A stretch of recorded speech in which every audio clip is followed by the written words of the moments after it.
Sandra. In fact, he did as much also on Twitter yesterday as well. If I'm putting money on the table, I'm betting that he probably takes the money and then tries to fund the wall by taking money from other pots. Let me take it to Twitter and share just a bit of what the president had to say about this idea of, yes, we're going to get this thing done one way or the other. He said, I want to thank all Republicans for the work you have done in dealing with the radical left on border security. Not an easy task, but the wall's being built and will be a great achievement and contributor toward life and safety within our country. There was another tweet. I want to share this one, and this really speaks to what I was getting at. He says, we'll be getting almost $23 billion for border security. Regardless of wall money, it is being built as we speak. Now, that second tweet is incredibly important because, in effect, Sandra, it lets congressional lawmakers know that, yes, the president has the authority to pull money from other so-called government pots to fund national security. And in this case, that means a border wall. The bottom line is on the wall, we're building the wall, and we're using other methods other than this. And in addition to this, we have a lot of things going. Did you hear what he said there? He said, in addition to this. Now, that's a reference, Sandra, to the funding that he could pick up from lawmakers, say today and tomorrow, $1.3 billion, for example, and then he would pair that money with other money to help fund the construction and renovation of the wall along our southern border. Obviously, Democrats saying that they are spoiling for a fight to that end if he tries to make that happen. We do, by the way, expect, Sandra, to hear more about border security later today when the president speaks to the national sheriffs and city chiefs conference coming up here in Washington right around 3 o'clock this afternoon. Of course, we'll bring that to you then. Kevin, and before I let you go, moving on to those recent anti-Semitic comments coming from freshman Congresswoman Ilhan Omar. What is the president saying about that this morning? Yeah, the president and, quite frankly, the vice president have been forceful in their condemnation. You saw what the vice president put out there on Twitter. The president saying, listen, at the end of the day, they're joining Republicans and Democrats, not just calling for an apology. The president said he felt like she should be fired. Now, all that said, Democrats say firing her or removing her from Congress is a bridge too far. I think we're pretty good as Democrats of when we have one of our own saying something, doing something that is offensive, that we want to make that right. So as far as you're concerned, it's over. Well, my hope is that Congresswoman Omar doesn't tweet any more comments like this one. She did apologize. I will take her at her word that she was sorry that she did this and that we move on. Democrats certainly ready to move on and away from that controversy. Don't forget, today the president welcomes the first family of Colombia here to the White House. Of course, we'll have that for you then. But for now, back to you. We'll be watching all of it. Kevin Corke, thank you. Vice President Mike Pence slamming that Congresswoman Omar on Twitter, saying this: her tweets were a disgrace and her apology was inadequate. Anti-Semitism has no place in the United States Congress, much less the Foreign Affairs Committee. Those who engage in anti-Semitic tropes should not just be denounced, they should face consequences for their words. Josh Holmes, former Chief of Staff to Senator Mitch McConnell, with us. Josh, good morning to you. What would be or what could be the proper punishment here? Well, I mean, the vice president's absolutely right. And you'll recall a month ago when Congressman Steve King made comments related to white supremacy that Minority Leader, Republican Leader Kevin McCarthy acted extremely quickly to remove him from his committees. So Republicans heard comments that they felt were incredibly insensitive, and they were, and rightfully took action. Democrats, on the other hand, just haven't done that. And you know, I was struck by the comments that were aired earlier by the Democratic congressman who said that somehow Democrats have a record of taking action on these things. I mean, maybe I'm living in a black hole, but a week ago we were talking about the entire delegation of Virginia having pictures of blackface, having sexual assault allegations. They're all still in office. So unless I've missed something, Democrats haven't done much of anything. No. Let's see where this goes. In the meantime, we got the Green New Deal out there. Amy Klobuchar with Brett last night. I'll just listen to how she responded to this comment, and then a very specific question coming up next. Watch. I see it as aspirational. I see it as a jumpstart. So I would vote yes, but I would also, if it got down to the nitty-gritty of an actual legislation as opposed to, oh, here are some goals we have, that would be different for me. Sounds like a little bit of wiggle room at the end there. However, of those seeking the Democratic nomination, you've got Klobuchar, Gillibrand, Warren, and Booker, all Democratic senators who support this new Green Deal. Yeah. I mean, look, this thing might as well have been scribbled out in crayon. I mean, there was a freshman congressman who's been there all of about 2 weeks who put forward a bunch of ideas like banning air travel and limiting cow flatulence. I mean, this is the most ridiculous set of circumstances I've ever seen considered on a national stage. And you've got the entire 2020 class of Democrats actively trying to support it. You know, I thought Mitch McConnell yesterday had just a classically Mitch McConnell move and decided he was going to make all of them vote on this.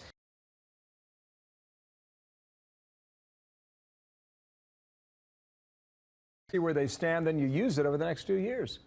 Yeah, no question. I mean, I don't think that there are 10% of Americans who can get on board with the proposal as written by AOC. I mean, that fact paper came out, and it was stunning. We're talking about ripping down every building in America that isn't powered by wind or the sun. I mean, it's just so ridiculous. It's astounding that we even have to have a conversation about it. But, you know, I mean, look, that's where the Democratic Party is today, apparently. One more thing here. Nancy Pelosi said not one single dollar for border security, and it looks like you might get 1.3, 1.4 billion. Do you take that deal if you're the commander-in-chief? Yeah, I think he should, and I think he will. I mean, 1.4 is certainly more than $1, which Nancy Pelosi said that he was going to get for it.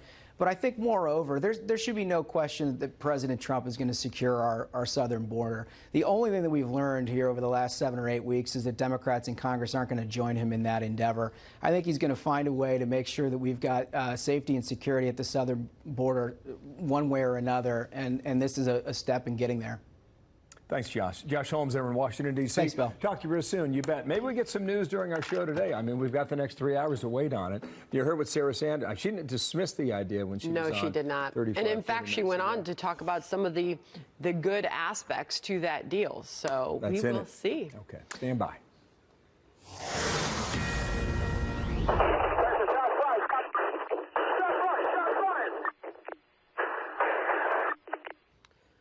A shootout with a suspect leaves a New York City police officer dead. Police responding to a robbery last night in Queens.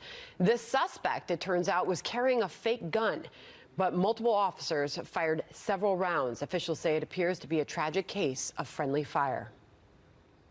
With the suspect advancing toward them, the officers discharged their weapons and retreated out of the store.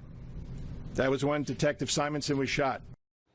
Laura Ingle joins us now with this horrible story. Laura, good morning. Good morning. You know, Detective Brian Simonson wasn't even supposed to be on duty last night, bringing extra heartbreak to his family and fellow officers.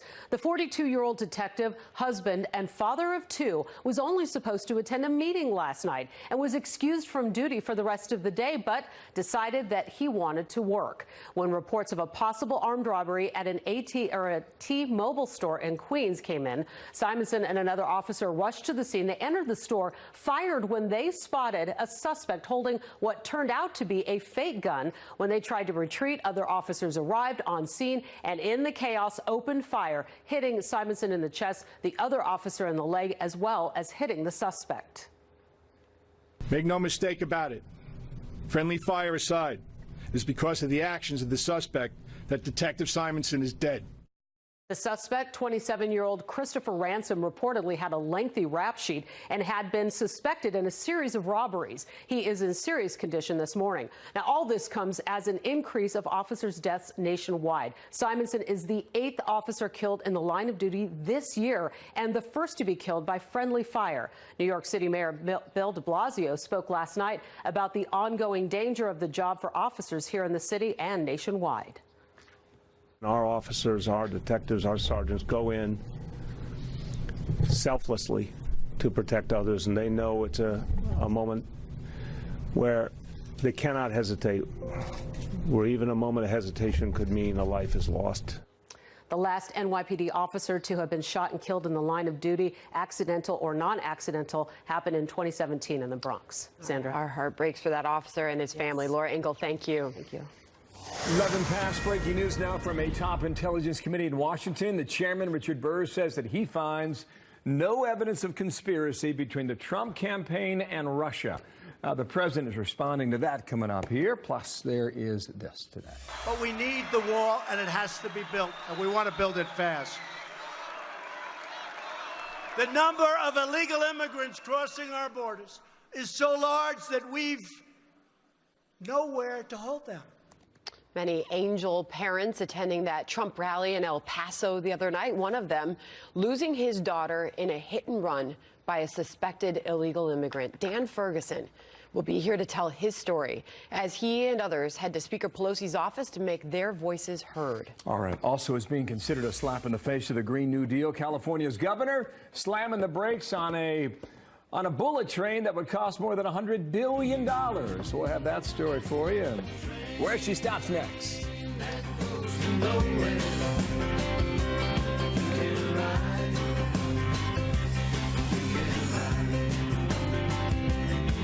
America's Newsroom is brought to you by Pacific Life, protecting generations of families for more than 150 years. That's the power of Pacific. Fox News alert on new findings in a Senate panel's Russia investigation. The chairman of the Senate Intel Committee saying there is no direct evidence of conspiracy between the Trump campaign and Moscow during the 2016 election. The new developments come as the panel approaches the end of the probe after conducting 200 interviews over a 2-year period. President Trump responding to the news in a nearly all caps tweet saying, quote, "There is no evidence of collusion between the Trump campaign and Russia!" Exclamation mark.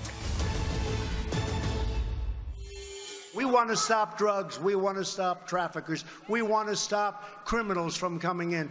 Walls save lives. Walls save tremendous numbers of lives. That from El Paso this week, Monday night, President Trump doubling down on the calls for a border wall during that rally. My next guest today was at that rally. His daughter, Amanda, was killed in a hit-and-run accident on Thanksgiving Day. An illegal immigrant now faces charges in her death. Her father is Dan Ferguson. He's in Washington, D.C. now, and he joins us today. And Dan, good morning to you. My heart's to you and your family and all your friends and the blessed soul of your daughter. Tell me about Amanda. Thank you. 28. Thank you, sir. My daughter was a 28-year-old school teacher in El Paso. She was killed on Thanksgiving Day by an illegal alien who was out on a drinking spree and ran 2 red lights. To make the matters worse, he was arrested or deported in 2012. He entered the country again illegally, which made him a felon. He was then arrested on aggravated assault charges and put in jail, but he was released on bond before they notified ICE, so he was out into our community again. That's when he went on his drinking spree and ran 2 red lights, killing my daughter while she was in a crosswalk. That's so tragic here. Sir, you're looking for more immigration reform. You want a wall. I don't know how extensive you want that, but you also want to crack down on deportation. But he was already deported and came back into the country. So you must be exceedingly frustrated when you hear calls like that.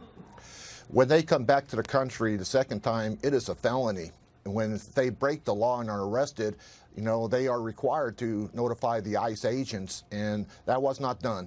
And thus he got out on bond. Why not, sir? It's a good question. That's a good question. I've asked, and my attorneys have asked, but we have no answers. What is your message in Washington, D.C.? We are here with the Angel dads and Angel moms. We are hoping to meet with Ms. Pelosi this afternoon. We want to show her that we're not a bunch of crazy people. You know, I'm a retired educator from Texas. My wife is an assistant principal at an elementary school. My son is a coach and a teacher at a middle school. My daughter was a teacher. We are the American citizens that President Trump is trying to protect. You know, I lived in El Paso for 45 years. I've seen the results before the wall and after the wall. When I was in school in El Paso, there were gangs rampant throughout our city. When I did my student teaching at an elementary school, I used to watch Border Patrol agents chase down illegal aliens and tackle them in the playground of our school. That was before the wall. After the wall, all these incidents have stopped. It's been almost 3 months, and I'm certain that you replay these moments back in your mind every day and always will. Do you think immigration reform, as you define it, would have your daughter still with you today? Yes, I do. I'm a firm believer. I'm a firm believer.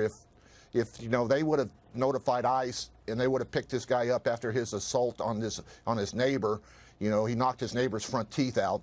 If they would have notified ICE on this aggravated assault, ICE would have had a detainer on this guy, he would not have been out working at a bar illegally and been able to go on drinking binges and run over my daughter and kill her. You know, they didn't even let me see my daughter's body. She was so badly hit. Her legs were broken in 8 different places. She had 5 skull fractures. She had 10 broken ribs. Her lung was punctured. You know, she died instantly, you know, and this is why, you know, sanctuary cities and things like that, where they release these people back into the community, it doesn't need to happen. These people are killing our children. I can hear it in your voice, sir. Thank you for sharing your story and how tough it is. And good luck in Washington with Speaker Pelosi and the president. Dan Ferguson. Thank you, Bill. I appreciate it. Thank you. On to this Fox News alert on the political crisis in Virginia, with the state's top 3 elected officials there facing growing scandals and continued calls to step down. A Republican congressman from Virginia will weigh in next.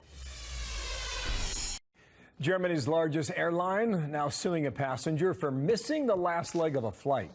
It's a lawsuit seen as a crackdown on what's known as skip lagging because direct flights are more expensive. It's a way to save money on trips by getting off at the layover instead of the final destination. You got that?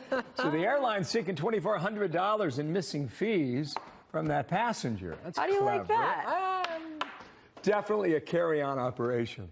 Right? Oh my You would agree with that. What a story. See who wins that case.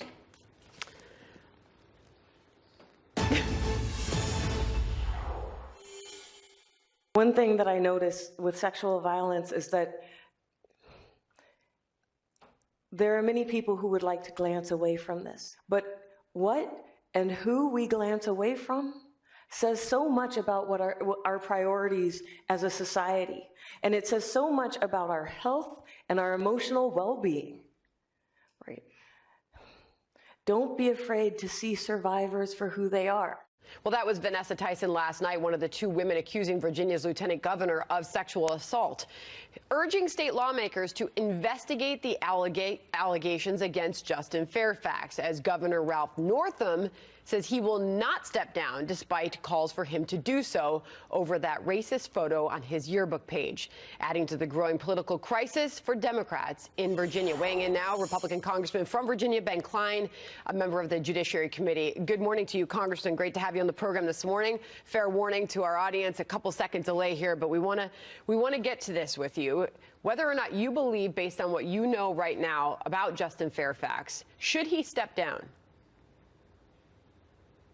Well, the facts are still coming out, so I look forward to reviewing those facts. I'm a former prosecutor, and so I think every victim needs to be heard. Every woman should be given the right to be heard. So I applaud the women for coming forward. It takes a lot of strength, a lot of courage to come forward when you're a victim of sexual violence. And so I look forward to reviewing the facts and seeing where they lead. One of his accusers, Justin Fairfax accusers, from whom you just heard Vanessa Tyson there, she has sent a letter to Virginia lawmakers urging an investigation into her claims. She's asking for a thorough and fair investigation. Is that the next step here? Well, the legislature has limited tools at its disposal to do those kinds of investigations. Impeachment was the option that one Democrat was pursuing. He pulled back from impeachment. But I think that you also have the law enforcement in North Carolina and that are available to conduct those types of investigations. There is no statute of limitations in North Carolina on these offenses, so that may be an alternative place to do those investigations. Let me put up on the screen the Washington Post editorial board is saying this. Mr. Northam, the governor obviously, and Mr. Fairfax may believe they can weather the storm by holding tight and uttering platitudes about reconciliation and respect. The reality is that there are factual issues to be addressed. Both men had better address them if they can. If they do not or cannot, their remaining terms in office, nearly 3 years, will be irreparably impaired. So that is the editorial board at the Washington Post. As far as Governor Northam is concerned, he appears to, it looks like he's going to try to ride this out. Do you think he can? I think it's unfortunate for the future of the Commonwealth of Virginia. Virginia is a great state. We've got so much to offer. And when we're dragged down by that type of horrendous racist behavior that we saw depicted in the photograph in his medical school yearbook, for the future of the Commonwealth, he needs to step aside. We need to have a chief executive who is strong and who can go around the country and around the world, quite frankly, and advertise Virginia and bring in jobs and improve our economy. He can't do that. He's compromised, so he needs to step aside. All right, so you're making your call very clear there. Here's the latest Washington Post polling on that question. Northam has apologized to Virginians for the photo appearing on his personal yearbook page. Do you accept his apology or not? I would say split, but there's a majority of folks saying yes. They would accept his apology. 53%, 42% say no. It's been 13 days since the first scandal began to surface in Virginia. What a situation that state is. Finally, would you just characterize the state of politics in Virginia as it stands this morning, Congressman? Well, I'm a freshman congressman in Washington, D.C. I thought I was leaving quiet Richmond to go to crazy Washington. Little did I know it was going to be reversed. But we're very sad in Virginia because we've got so much to offer here in the Commonwealth. And for us to be distracted from everything that we've got going for us as the #1 state to do business, or one of the top states to do business, by this distraction, the governor is hurting the Commonwealth. He talks about reconciliation and healing. We can heal best if he moves on. And of course, the third in line, the Attorney General, facing controversy of his own there. We'll see where it all goes. We appreciate your time this morning, Congressman Ben Cline of Virginia. Thank you. Right about 9:30, the leader of Iran lashing out at the United States, accusations of what's called spiritual harm. So what's that about today? Live from Jerusalem with reaction on that story. Sandra? Plus a bold new proposal to fund the border wall from top Republican Senator Ted Cruz. And it involves the infamous drug kingpin El Chapo. We will have the details on that straight ahead. And will the president sign that border security deal? That is the question this morning. Senator John Kennedy is here to react next. It's not over yet. I don't hear anybody humming one shining moment.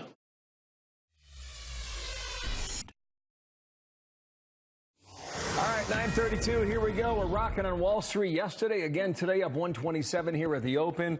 There is optimism about avoiding another government shutdown. There is optimism about trade talks with China, however, inconclusive as you look at that March 1 deadline right around the corner. So chew on that and chew on this.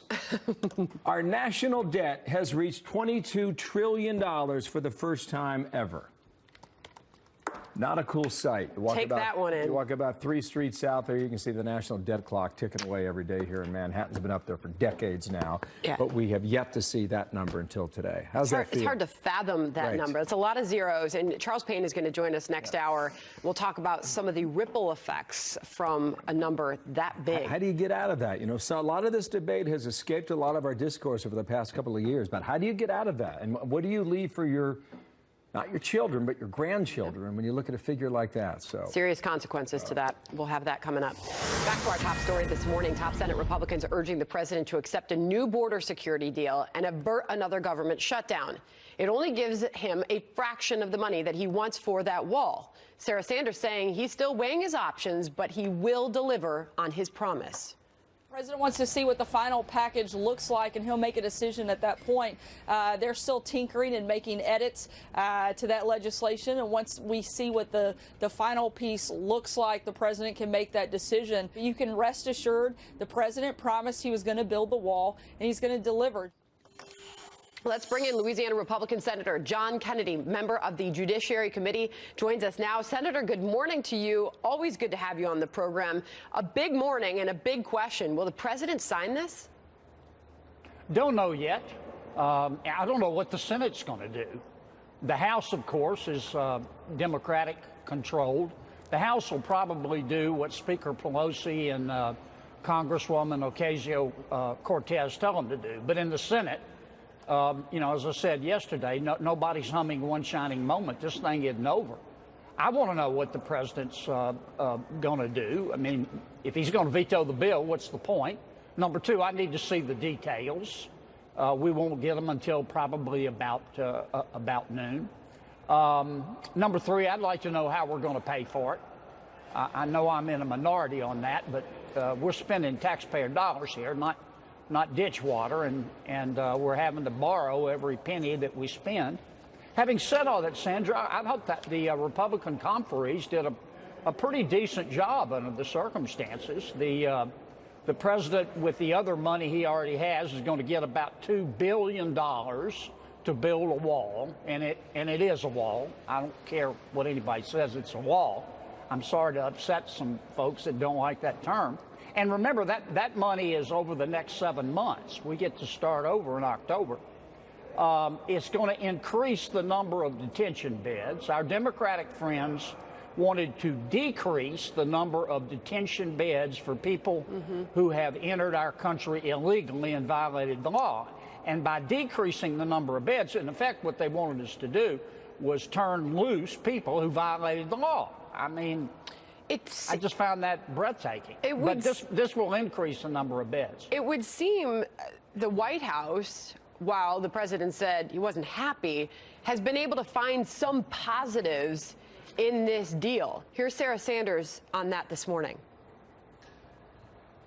This has made some progress. Nancy Pelosi said she wasn't going to give $1 for the wall. This has roughly $1.4 billion that'll go towards the wall that the whole country knows that we need, knows that the president is going to make happen.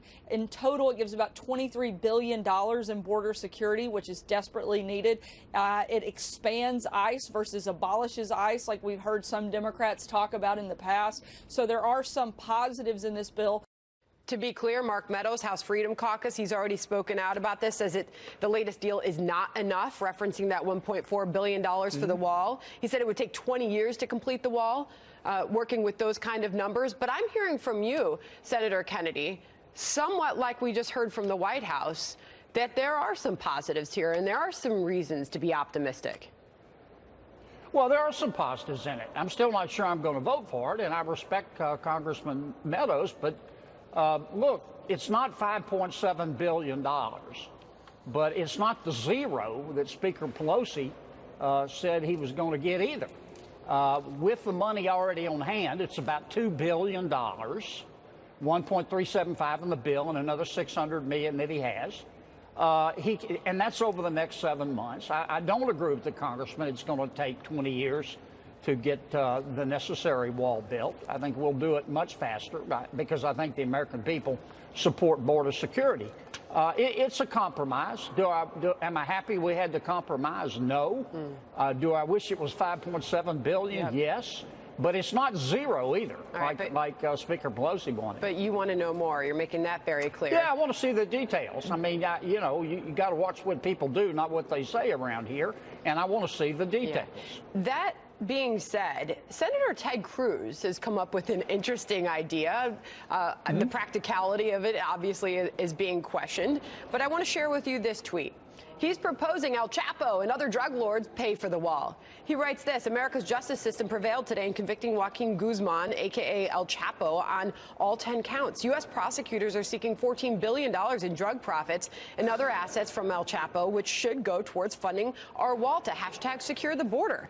What do you think of that concept, Senator Kennedy? And by the way, this is his last tweet on the subject. It's time to pass my El Chapo Act. He's actually introducing this. I urge my Senate colleagues to take swift action on this crucial legislation. Is that something that you would support or consider? Sure. I mean, if we can get money out of El Chapo, I'm all for it. He's not going to need it where he's going. He's going to be able to buy stuff at a prison commissary, and that's about it. But yeah, if we can find his assets, I think we ought to seize them. Ted's right. I'll vote for that. Interesting. $14 billion could go a long way. Well, I think it might. I don't think it's $14 billion cash sitting in his checking account. It may be hard to find the assets, but that's something we ought to do anyway, whether we spend it on the wall or not. But sure. All right.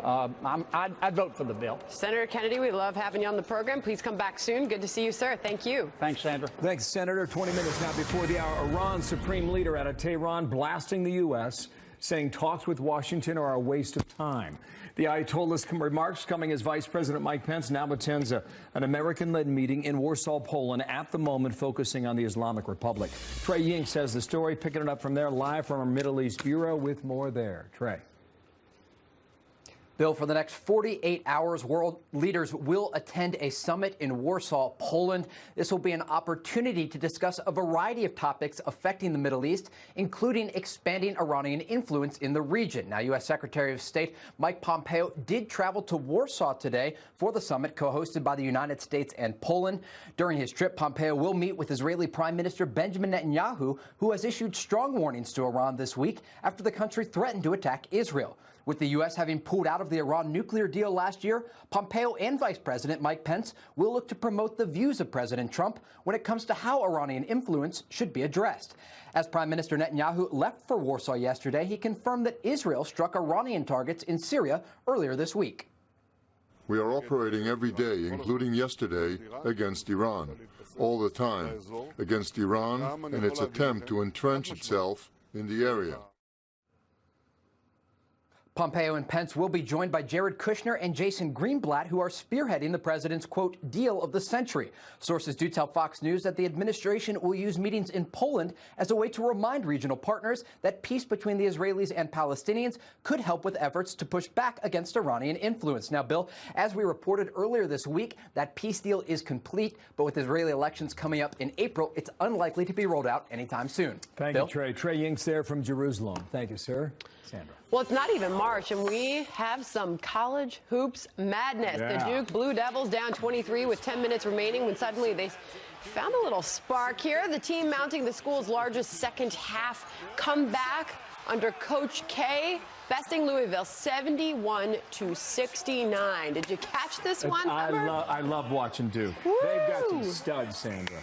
Wow. They start like 4 freshmen. They got a sophomore. That guy right there, Zion Williamson, is really a special player. That's a comeback. He's 18 years old. He can do everything. Wow. Keep an eye on it, all right? All right. Watch it. Duke. Freshman Congresswoman Ilhan Omar, meanwhile, facing calls to resign from the halls of Congress to the White House.